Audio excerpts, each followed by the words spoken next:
Hello, welcome my dear friends. आपका फिर से स्वागत है एक बार ललित चौधरी एकेडमी में। यहाँ पे आपको 6 से लेकर 12 तक की सारी मैथ की वीडियो प्रोवाइड कराई जाएंगी। तो हमने 10th क्लास के चैप्टर 1.1 के ये क्वेश्चन कर लिए थे कि दो संख्याओं का गुणनफल एचसीएफ और एलसीएम के गुणा के बराबर आता है। यानी कोई भी दो संख्या है, उन दो संख्याओं को गुणा कराने पे उन दोनों संख्याओं के एचसीएफ और एलसीएम का गुणा उन दोनों संख्याओं के गुणा के बराबर आता है। यहाँ से आगे हम अब आगे क्वेश्चन करेंगे। तो इनको पहले थोड़ा सा रफ कर लेते हैं।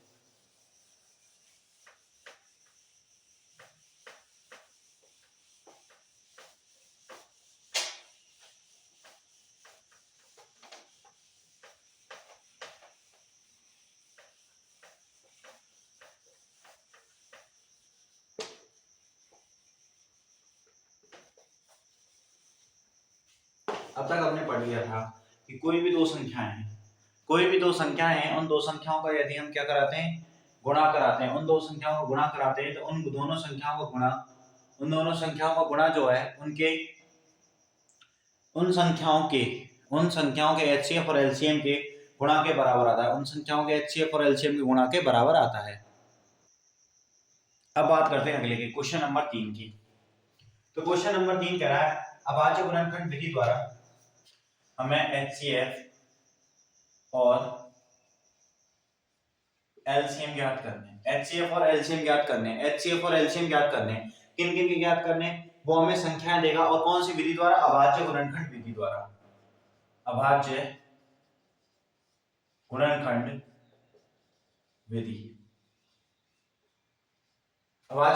विधि के द्वारा हमें क्या ज्ञात करने हैं? एचसीएफ और एलसीएम ज्ञात करते हैं। तो संख्या दे रखी है हमें 12, 15, 21, 12, 15 एंड 21।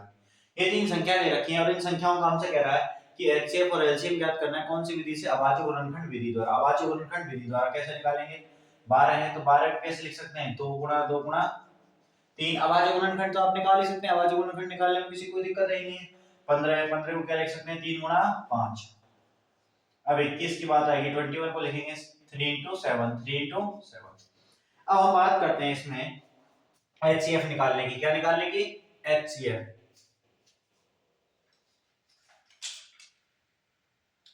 एचसीएफ निकालने की बात करते हैं। किसकी निकालने की बात करते हैं? एचसीएफ की। एचसीएफ निकालने की बात करते हैं। तो एचसीएफ क्या निकल के आएगा? इनमें जो कॉमन होगा, यहाँ पे देखिए 2 है, 2 है, 2 और कोई नहीं है। यहाँ पे 3 है, बिल्कुल है। यहाँ पे 3 है, यहाँ पे 3 है। इनमें से क्या कॉमन आया? 3 कॉमन आया। तो एचसीएफ कितना आएगा इसका? 3। एचसीएफ कितना निकल के आएगा? 3। अब बात करें हम एलसीएम की, तो एलसीएम कितना निकल के आएगा? एलसीएम देखिए 3 रहेंगे, 3 गुणा यहाँ पे 2 और 2, तो 2 गुणा 2 गुणा यहाँ पे कितना बच रहा है? 5 बच रहा है। और यहाँ पे कितना बच रहा है? 7 बच रहा है। इसका गुणा कराएंगे, 5 गुणा 2 कराएंगे 10 आएगा, और 3 गुणा 2 7 की 42 यानी 420। 420 क्या आएगा इसका? एलसीएम। एचसीएफ कितना आएगा? 3। 420 क्या आएगा? एलसीएम। तो 12, 15, 12, 15 और 21 का हमने अभाज्य गुणनखंड विधि द्वारा क्या निकाला? एचसीएफ और एलसीएम। एचसीएफ और एलसीएम। अब हम आगे बात करते हैं। आगे संख्या दे रखी है हमें 17, 23, 29। 17 दे रखी है, एक दे रखी है, 23 दे रखी है, 29 दे रखी है। अब तीनों के तीनों कैसी हैं? 17, 23, 29 तीनों के तीनों अभाज्य संख्या है। अभाज्य संख्या है जिनका एचसीएफ जो भी निकलेगा, तो एचसीएफ निकलेगा वो कितना निकलेगा? 1 निकलेगा। और अब बात करें हम एलसीएम की, तो एलसीएम कितना निकलेगा? 17 गुणा 23 गुणा 29। ये क्या निकलेगा? इनका एलसीएम। एचसीएफ कितना निकलेगा इन सबका? अगर इन सबके एचसीएफ की बात करें तो इन सबका एचसीएफ 1 निकलेगा। क्यों निकलेगा 1? क्योंकि सभी की सभी कैसी संख्या है? अभाज्य संख्या। सभी की सभी कैसी हैं? अभाज्य संख्या। और जब सबकी सब अभाज्य संख्या हो तो अभाज्य संख्या का एलसीएम एचसीएफ कितना आएगा? 1। और एलसीएम निकालने के लिए क्या करना पड़ेगा? हमें उन संख्याओं का आपस में गुणा कराना पड़ेगा। संख्याओं को क्या कराना पड़ेगा? आपस में गुणा कराना पड़ेगा। अब है 8, 9 और 25। ये था पहला, ये दूसरा। अब तीसरे पे बात करते हैं। वो संख्या दे रखी है 8 दे रखी है, 9 दे रखी है, 25 दे रखी है। कौन कौन सी? 8, 9 और 25। अब इनका हम एचसीएफ निकालते हैं। तो एचसीएफ निकालने के लिए देखिए 8 को कितना लिख सकते हैं हम? यहां से इस एलसीएम को यहां पे कर देते हैं, ये हो गया। एलसीएम कितना निकल के आ रहे हैं? 420। अब बात करते हैं 8 को क्या लिख सकता हूं मैं? 2 गुणा 2 गुणा 2। 8 के अभाज्य गुणनखंड तो ये हो गए। 8 के जब अभाज्य गुणनखंड निकालेंगे तो 2 गुणा 2 गुणा 2 के रूप में आ जाएंगे। उसके बाद 9 के अभाज्य गुणनखंड निकालेंगे। 9 को लिखेंगे हम 3 गुणा 3। 9 को क्या लिखेंगे 3 गुणा 3। अब बात करते हैं 25 की। तो 25 को कितना लिखेंगे 5 गुणा 5। 25 को क्या लिखेंगे 5 गुणा 5। अब मैं इनका एचसीएफ निकालता हूं। क्या निकालता हूं इनका एचसीएफ। तो एचसीएफ कितना निकल गया मुझे बताइए। यहाँ पे दे रखा है 2 गुणा 2 गुणा 2, यहाँ पे 3 गुणा 3, यहाँ पे 5 गुणा 5। इनमें कुछ भी कॉमन आ रहा है नहीं आ रहा। तो एचसीएफ कितना निकल के आएगा 1। अब बात करें हम एलसीएम की। किसकी बात करें एलसीएम की। एलसीएम के लिए यहाँ पे निकालते हैं। बात करेंगे हम एलसीएम की। एलसीएम कितना निकल के आएगा 2 गुणा 2 गुणा 2, तीनों तो आएंगे और इसको क्या लिख सकता हूं मैं 8 इंटू, यहाँ पे 3 इंटू 3, इसको क्या लिख सकते हैं हम 9 लिख सकते हैं 9 इंटू, ये है 25 को 25। तो 25 को गुणा 8 से करेंगे, 2 से गुणा 9 करेंगे 1800। तो 1800 ये कितना निकल के आएगा एलसीएम। और एचसीएफ कितना आएगा 1 आएगा। और वैसे भी देख सकते हैं यहाँ पे कि 8 9 और 25 इसमें क्या है कुछ भी कॉमन आ रहा है नहीं आ रहा, कॉमन नहीं आ रहा। एचसीएफ 1 है, एचसीएफ 1 है, तो एलसीएम जो है इन संख्याओं को गुणा होगा। तो हमसे कहा था कि अभाज्य गुणनखंड विधि द्वारा एचसीएफ और एलसीएम ज्ञात करने हैं। तो हमने सबसे पहले क्या ज्ञात किया 12 का 15 का और 21 का पहले इनका किया। तो 12 को अभाज्य गुणनखंड के रूप में लिखा, फिर 15 को लिखा और फिर लिखा 21 को।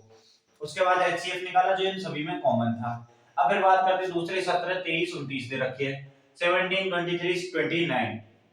एचसीएफ निकालेंगे, एचसीएफ 1 आएगा, एलसीएम जो आएगा वो आएगा 17 * 23 * 29। अब बात करें हम तीसरी संख्या जो दे रखी है वो दे रखी है हमें 8 9 25 8 9 25। इसमें क्या करेंगे 8 को लिखेंगे 2 * 2 * 2, 9 को इस तरीके से 25 को इस तरीके से। एलसीएम कितना निकल के आएगा 1800 और एचसीएफ कितना निकल के आएगा 1, क्योंकि कुछ भी इनमें कॉमन नहीं है। तो ये था अभाज्य गुणनखंड विधि द्वारा एचसीएफ और एलसीएम निकालना, एचसीएफ और एलसीएम निकालना।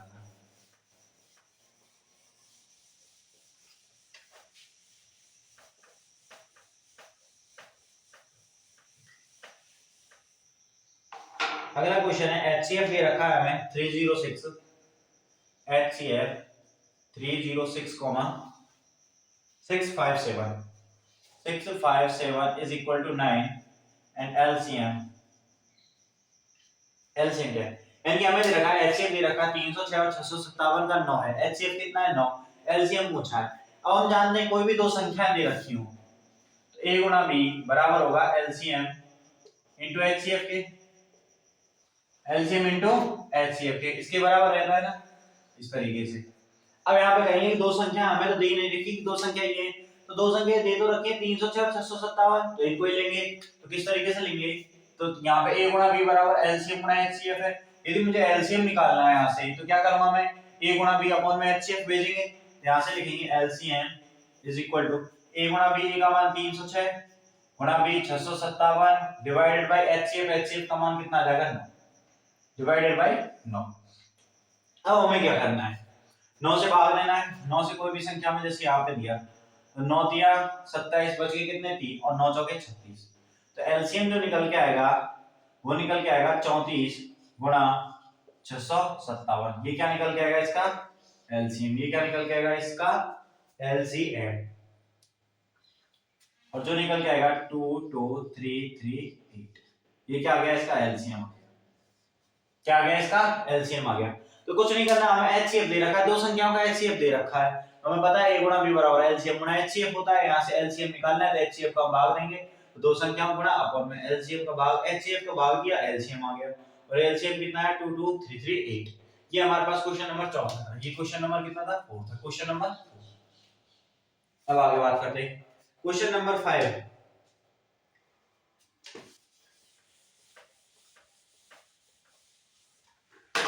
क्वेश्चन नंबर 5 कह रहा है जांच कीजिए क्या किसी प्राकृतिक संख्या n के लिए 6 की पावर n, कोई भी प्राकृतिक संख्या दे रखी है, किसी भी प्राकृतिक संख्या n के लिए, किसी भी प्राकृतिक संख्या n के लिए 6 की पावर n, किसी भी प्राकृतिक संख्या n के लिए 6 की पावर n जो है वो 0 पे समाप्त होगी।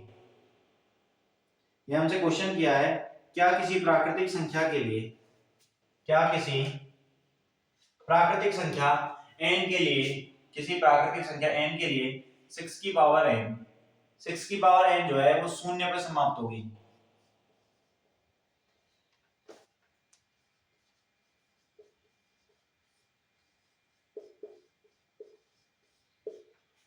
हमसे क्या कह रहा है किसी भी प्राकृतिक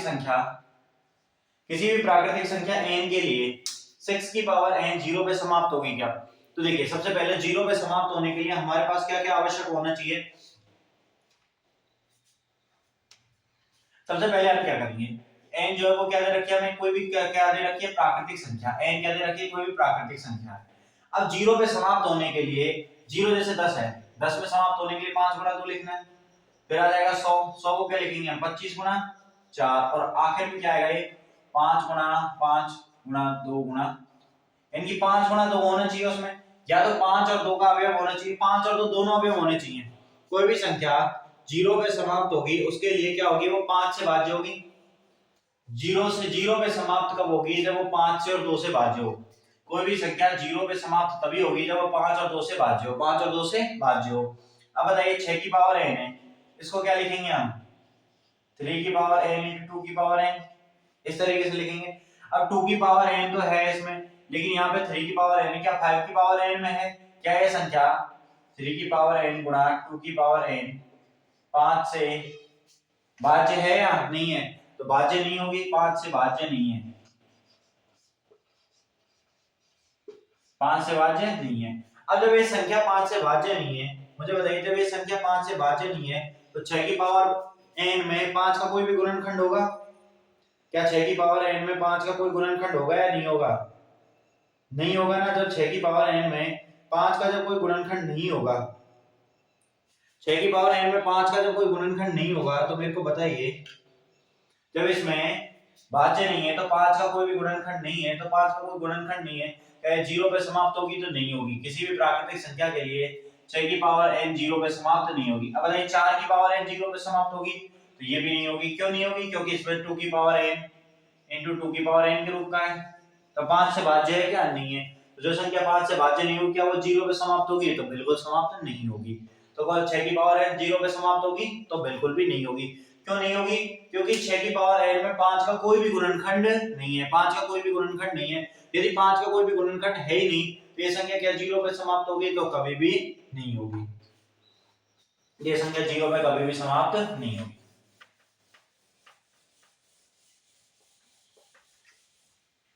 अब है अगला क्वेश्चन नंबर 6। क्वेश्चन नंबर कौन सा है? 6। हमें दे रखा है 7 गुणा 11 गुणा 13, 7 गुणा 11 गुणा 13 प्लस में 13, और दूसरी संख्या दे रखी है 7 गुणा 6 गुणा 5 गुणा 4 गुणा 3 गुणा 2 into 1 प्लस में 5, इस तरीके से दे रखी है। अब हमसे कह रहा है व्याख्या कीजिए कि ये संख्या भाज्य क्यों है। ये संख्या यदि भाज्य है तो क्यों है? और भाज्य संख्या की परिभाषा मैंने आपको बताया था कि कोई भी दो संख्याएं, या भाज्य संख्या की परिभाषा में बताया था कोई भी संख्या भाज्य कब होगी, जब उसमें एक स्वयं और उसके अलावा कोई और गुणनखंड विद्यमान हो। एक और स्वयं के अलावा कोई और भी गुणनखंड विद्यमान हो तो वह संख्या कैसी संख्या कहलाएगी? भाज्य संख्या कहलाएगी। तो बताइए यहाँ पे 7 गुणा 11 गुणा 13, एक तो ये भाग हो गया, एक ये संख्या हो गई, प्लस में 13 है, तो 13 मैंने कॉमन ले लिया, तो यहाँ पे कितना बचा? 7 गुणा 11 प्लस यहाँ से 13 जाने पे 1 बचा, इसको लिखेंगे हम 13 गुणा 7 गुणा 11 कितना हो गया? 77 प्लस में 1, तो 13 गुणा 78 कितना आ गया? 13 गुणा 78, 13 गुणा 78, जब 13 गुणा 78 आया तो मुझे बताइए क्या ये भाज्य संख्या है या नहीं है? तो बिल्कुल है। इसमें एक गुणनखंड 13 है, एक गुणनखंड 18 है, एक जो संख्या होगी वो संख्या खुद होगी, और एक उसके अलावा एक गुणनखंड है, तो 4 गुणनखंड तो ये और भी निकलेंगे, 78 में निकालेंगे। तो बताइए क्या है संख्या 13 से भाज्य है या नहीं है? तो क्या है संख्या 13 से भाज्य है या नहीं है? क्या है संख्या भाज्य संख्या है या नहीं? तो 13 गुणा 78 भाज्य संख्या है, तो ये वाली संख्या तो भाज्य संख्या है। पता चल गया क्यों है? क्योंकि इसमें एक स्वयं के अलावा और भी गुणनखंड विद्यमान है। अब ऐसे यहाँ पे आ जाइए, तो यहाँ पे प्लस में 5 और ये पूरी वाली संख्या है, इसमें से मैं 5 कॉमन ले लेता हूँ। इसमें से क्या कॉमन ले लिया मैंने? 5। जैसे ही 5 कॉमन लिया, यहाँ पे क्या बचा? 7 गुणा 6 और 4 गुणा 3 गुणा 2, तो 7 गुणा 6 गुणा 4 गुणा 3 गुणा 2, प्लस में यहाँ पे कितना बचेगा? 1। अब देखिए 5 कॉमन लिया है मैंने, यहाँ पे 5 कॉमन लिया है, तो 5 की गुणा में है, 5 के गुणा में है कोई संख्या, 5 की गुणा में कोई संख्या है, तो ये भी भाज्य होगी। क्यों होगी? क्योंकि इसका एक गुणनखंड तो 5 है, ये संख्या भाज्य संख्या होगी। क्यों? क्योंकि इसका एक गुणनखंड तो 5 है, 5 के अलावा ये वाली जो संख्या दे रखी है ये भी इसका एक गुणनखंड है, ये भी क्या है? इसका एक गुणनखंड है। और यहाँ पे 7 गुणा 11 गुणा 13 प्लस 13 की संख्या होगी, भाज्य संख्या होगी। क्यों? क्योंकि इसका एक गुणनखंड 13 है, एक 78 है, और एक 1 है, और उसके अलावा स्वयं भी है। तो इस तरीके से यहाँ पे ये भी भाज्य संख्या होगी। तो बिल्कुल भाज्य संख्या होगी। क्यों होगी? क्योंकि इसका एक से अधिक गुणनखंड विद्यमान है। एक और स्वयं के अलावा और भी गुणनखंड है, वो कौन सा? 5। ये हो गया यहाँ पे क्वेश्चन नंबर 6। क्वेश्चन नंबर 6 के बाद क्वेश्चन नंबर 7 वो कह रहा है कि एक खेल के मैदान के चारों ओर एक वृत्ताकार पथ है। यानी कि एक खेल का मैदान है, इसके चारों ओर क्या है? एक वृत्ताकार पथ है। कैसा पथ है? एक वृत्ताकार पथ है। इस मैदान का चक्कर लगाने में सोनिया को 18 मिनट लगते हैं। ये क्या है? एक मैदान है और इस मैदान में एक सोनिया नाम की लड़की है। किस नाम की लड़की है? सोनिया नाम की। तो इसमें एक सोनिया नाम की लड़की है, ठीक है, ये सब होते हैं। ये यहाँ से सोनिया नाम की लड़की है। ये जब यहाँ से स्टार्ट करके वापस पूरा एक चक्कर घूम के इस तरीके से पूरा एक चक्कर लगा के वापस यहाँ आती है, तो इसको लग जाते हैं 18 मिनट। कितने मिनट लग जाते हैं? 18 मिनट। उसके बाद वो कह रहा है इसी मैदान का एक चक्कर लगाने में रवि को 12 मिनट लगते हैं और वे दोनों एक ही स्थान से और एक ही समय प्रारंभ करते हैं। सोनिया भी यहीं से स्टार्ट कर रही है और यही के बाद रवि ने भी यहीं से स्टार्ट किया। सोनिया ने भी यहीं से स्टार्ट किया इसी बिंदु से, और रवि ने भी क्या किया? इसी बिंदु से स्टार्ट किया। इसको 18 मिनट लगे और रवि जो गया है, रवि गया, इसको 12 मिनट ही लगे। रवि को कितने मिनट लगे? 12 मिनट। देखिए दोबारा समझिए,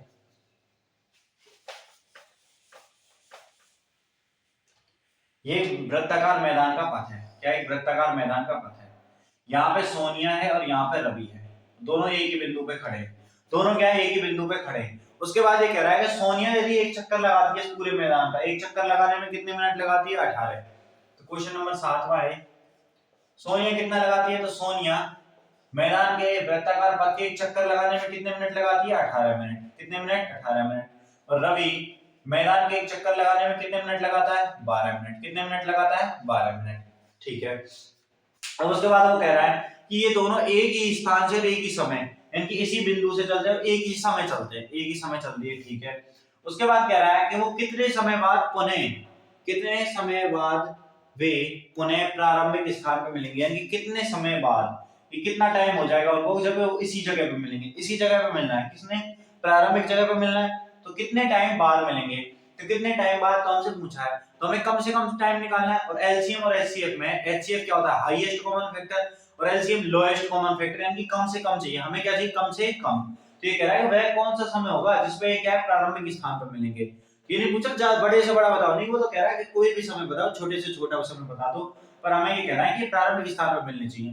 तो क्या निकालेंगे हम? 18 और 12 का एलसीएम। एलसीएम 18, 12।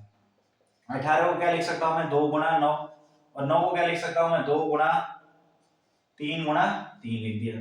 अब 12 की बात आएगी तो 12 को क्या लिखेंगे हम?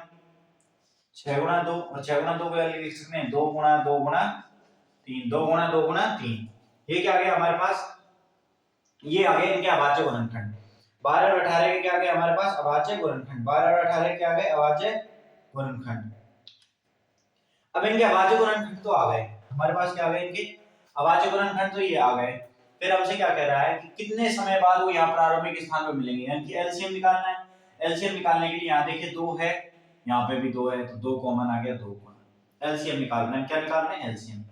उसके बाद यहाँ पे 3 है, यहाँ पे भी 3 है, तो 3 आ गया कॉमन।